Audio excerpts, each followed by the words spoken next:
بسم اللہ الرحمن الرحیم رب اشرح لی صدری ویسر لی امری واحلل عقدۃ من لسانی یفقہوا قولی۔ اور مچھلی والے کو جب وہ غصے سے بھرا ہوا چلا گیا، بس اس نے سمجھا کہ ہم اس پر گرفت نہ کریں گے، تو اس نے اندھیروں میں پکارا کہ تیرے سوا کوئی معبود نہیں، تو پاک ہے، یقیناً میں ظلم کرنے والوں میں سے ہو گیا ہوں۔ تو ہم نے اس کی دعا قبول کر لی اور اسے غم سے نجات دی، اور اسی طرح ہم ایمان والوں کو نجات دیتے ہیں۔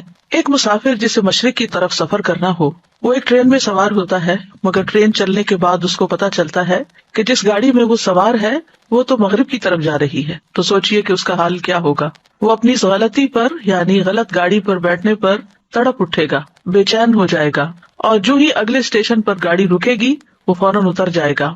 مومن کا بھی یہی حال ہوتا ہے، جب اس سے کوئی ایسی غلطی ہو جاتی ہے جو اسے صراط مستقیم سے ہٹا دیتی ہے، وہ کسی دوسرے راستے پر چل دیتا ہے جو آخرت میں نقصان دینے والا ہے، تو وہ تڑپ اٹھتا ہے، نہایت شرمندہ ہو کر اپنے رب کے حضور گڑ گڑا کر اپنی غلطی کا اعتراف کر کے دوبارہ سیدھے راستے پر آ جاتا ہے۔ مومن وہی ہے جو غلطی کر کے پلٹ آئے، توبہ کر لے، اپنے رب کو راضی کر لے، حتیٰ کہ رب اس سے راضی ہو جائے۔ دعا کی قبولیت کے لیے لازمی شرط ہے کہ آدمی سنجیدگی اور توجہ سے دعا مانگے، پورے دل سے مانگے، اور اپنے قول و قرار پر غور کرے۔ اور جب انسان کے دل اور زبان میں موافقت پیدا ہو جاتی ہے تو دعائیں قبول ہونے لگتی ہیں، مشکلات حل ہو جاتی ہیں، رنج و غم سے نجات مل جاتی ہے۔ وَظَنُّونِ إِذْ ذَهَبَ مُغَاضِبًا فَظَنَّ أَن لَّن نَّقْدِرَ عَلَيْهِ فَنَادَىٰ فِي الظُّلُمَاتِ أَن لَّا إِلَٰهَ إِلَّا أَنتَ لا الہ الا انت سبحانک انی کنت من الظالمین فاستجبنا له ونجیناہ من الغم وکذالک ننجی المؤمنین۔ یہ آیت جو آپ کے سامنے پڑھی گئی ہے، لا الہ الا انت سبحانک، اس آیت کو آیت کریمہ بھی کہا جاتا ہے۔ یہ سورۃ الانبیاء کی آیت نمبر 87 ہے۔ اس میں یونس علیہ السلام کا واقعہ بیان کیا گیا ہے۔ یہ واقعہ اس جگہ کے علاوہ سورۃ صافات اور سورۃ قلم میں بھی بیان کیا گیا ہے۔ اللہ سبحانہ وتعالیٰ نے نینوا والوں، جو عراق کا علاقہ ہے، اس میں تقریباً 8ویں صدی قبل مسیح یونس علیہ السلام کو بھیجا۔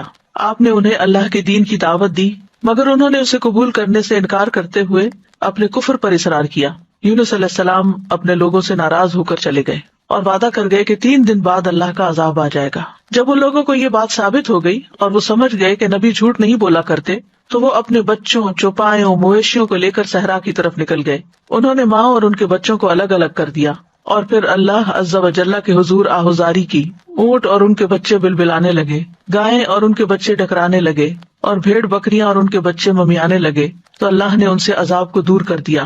یونس علیہ السلام کی قوم سے عذاب ٹل گیا، انہوں نے عذاب اپنی آنکھوں سے دیکھا، لیکن ایمان لانے پر، توبہ کرنے پر، اللہ کی طرف سچے دل سے پلٹنے پر اللہ سبحانہ تعالیٰ نے ان سے عذاب ٹال دیا۔ اللہ تعالیٰ کا فرمان ہے، فَلَوْلَا كَانَتْ قَرْيَةٌ آمَنَتْ فَنَفَعَهَا إِيمَانُهَا إِلَّا قَوْمَ يُونُسَ لَمَّا آمَنُوا كَشَفْنَا عَنْهُمْ عَذَابَ الْخِزْيِ فِي الْحَيَاةِ الدُّنْيَا وَمَتَّعْنَاهُمْ إِلَىٰ حِينٍ۔ سو کوئی ایسی بستی کیوں نہ ہوئی جو ایمان لائی ہو، پھر اس کے ایمان لانے نے اسے نفع دیا ہو۔ یونس کی قوم کے سوا جب وہ ایمان لے آئے تو ہم نے ان سے ذلت کا عذاب دنیا کی زندگی میں ہٹا دیا اور انہیں ایک وقت تک سامان دیا۔ جب قوم نے توبہ کر لی تو ان کا عذاب ٹل گیا۔ دوسری طرف یونس علیہ السلام کچھ دور جا کر لوگوں کے ساتھ ساحل سمندر پر ایک کشتی میں سوار ہو گئے۔ جو ہی کشتی میں سوار ہوئے، کشتی ڈگمگانے لگی اور لوگوں کو غرق ہونے کا خطرہ پیدا ہو گیا۔ تو انہوں نے قرعہ اندازی کی کہ ایک آدمی کو کشتی سے نکال دیں تاکہ اس کا بوجھ ہلکا ہو جائے۔ قرعے میں یونس علیہ السلام کا نام نکلا، مگر انہوں نے اپنے آپ کو کشتی سے نکالنے سے انکار کر دیا۔ انہوں نے دوبارہ قرعہ اندازی کی، پھر آپ ہی کا نام نکلا، حتیٰ کہ جب تیسری بار قرعہ اندازی کی گئی تو پھر بھی آپ ہی کا نام نکلا۔ اللہ سبحانہ تعالیٰ کا اس سلسلے میں فرمان ہے، فَسَاهَمَ فَكَانَ مِنَ الْمُدْحَضِينَ، پھر وہ قرعہ میں شریک ہوا تو ہارنے والوں میں سے ہو گیا، قرعہ ان کے نام نکل آیا۔ یہ دیکھ کر یونس علیہ السلام کھڑے ہو گئے، انہوں نے کپڑے اتارے اور دریا میں چھلانگ لگا دی۔ ابن مسعود رضی اللہ عنہ کہتے ہیں کہ اللہ سبحانہ تعالیٰ نے بحر اخضر سے ایک مچھلی کو بھیجا جو دریاؤں کے پانی کو پھاڑتی ہوئی پہنچی۔ اس نے اس وقت یونس علیہ السلام کو نگل لیا جب انہوں نے کشتی سے چھلانگ لگائی تھی، یعنی جو ہی انہوں نے سمندر میں چھلانگ لگائی فوراً ایک مچھلی نے ان کو ہڑپ کر لیا۔ اللہ سبحانہ وتعالیٰ نے اس مچھلی کی طرف وحی نازل فرمائی تھی کہ تو نے یونس علیہ السلام کے گوشت کو نہیں کھانا، نہ ہی ہڈی کو نقصان پہنچانا ہے، کیونکہ یونس تیرے لیے رزق نہیں بلکہ تیرا پیٹ اس کے لیے محض قید خانہ ہے۔ دیگر آیات میں بھی اس واقعے کی تفسیر ملتی ہے، وَإِنَّ يُونُسَ لَمِنَ الْمُرْسَلِينَ إِذْ أَبَقَ إِلَى الْفُلْكِ الْمَشْحُونِ فَسَاهَمَ فَكَانَ مِنَ الْمُدْحَضِينَ فَالْتَقَمَهُ الْحُوتُ وَهُوَ مُلِيمٌ، اور بلا شبہ یونس یقیناً رسولوں میں سے تھا، جب وہ بھری ہوئی کشتی کی طرف بھاگ کر گیا، پھر وہ قرے میں شریک ہوا تو ہارنے والوں میں سے ہو گیا، پھر مچھلی نے اسے نگل لیا، اس حال میں کہ وہ مستحق ملامت تھا۔ دوسری طرف ان کی قوم کی کثیر تعداد لوگوں نے ایمان قبول کر لیا۔ تو بہرحال اس آیت میں اللہ سبحانہ وتعالیٰ خوبصورت انداز میں یونس علیہ السلام کا قصہ بیان کرتے ہیں، وَذَنُّونَ، اور نون والا، نون عربی میں کہتے ہیں حوت کو یعنی مچھلی کو، اس کی جمع ہوتی ہے نینان اور انوان، اور ان کا نام یہ کس لیے پڑا؟ کیونکہ مچھلی نے آپ کو نگل لیا تھا، اور اس نے تو اللہ کے حکم سے ہی نگلا تھا، تو اللہ سبحانہ وتعالیٰ نے اپنے بندے یونس علیہ السلام کو خوبصورت ذکر اور اچھی تعریف کے ساتھ یاد کیا اور کہا کہ اور مچھلی والا، یعنی یہ بھی ایک پیار کا انداز ہے۔ اذ ذهب مغاضبا، جب وہ غضبناک ہو کے نکلا یعنی اپنی قوم سے ناراض ہو گیا، فظن ان لن نقدر علیہ، تو سمجھا کہ ہم اس پر قدرت نہیں رکھتے، یعنی ہم کیا اس کو سزا دینے پر قادر نہیں، پکڑنے پر قادر نہیں۔ تو انہوں نے کیا کیا، جب مچھلی نے نگلا، فنادى فی الظلمات، تو اندھیروں میں اپنے رب ہی کو پکارا، اپنے رب ہی کی طرف رجوع کیا۔ اور اندھیروں سے مراد رات کا اندھیرا، سمندر کا اندھیرا، مچھلی کے پیٹ کا اندھیرا تھا، یعنی اندھیرے پر اندھیرا تھا۔ اور کیا دعا مانگی؟ اللہ الہ الا انت سبحانک انی کنت من الظالمین، کہ تیرے سوا کوئی الہ نہیں، تو پاک ہے، بے شک میں ہی ظالموں میں سے ہوں۔ تو یونس علیہ السلام نے اللہ تعالیٰ کو ان کی کامل الوہیت کا اقرار کرتے ہوئے پکارا، اللہ کی ذات کو ہر نقص، ہر عیب، ہر آفت سے منزہ اور پاک قرار دیا، اور اپنے ظلم اور جرم کا اعتراف کر لیا، انی کنت من الظالمین کہہ کر اپنے آپ کو ظالم قرار دیا۔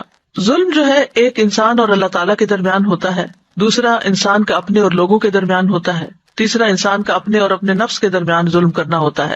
تو بہرحال جب انہوں نے اپنی غلطی کا اعتراف کیا تو اللہ تعالیٰ فرماتے ہیں نیکسٹ آیت میں، فاستجبنا لہ، تو ہم نے اس کی دعا قبول کر لی۔ سبحان اللہ، یعنی انہوں نے جو ہی خطا کا اعتراف کیا اللہ سبحانہ وتعالیٰ ان سے راضی ہو گئے۔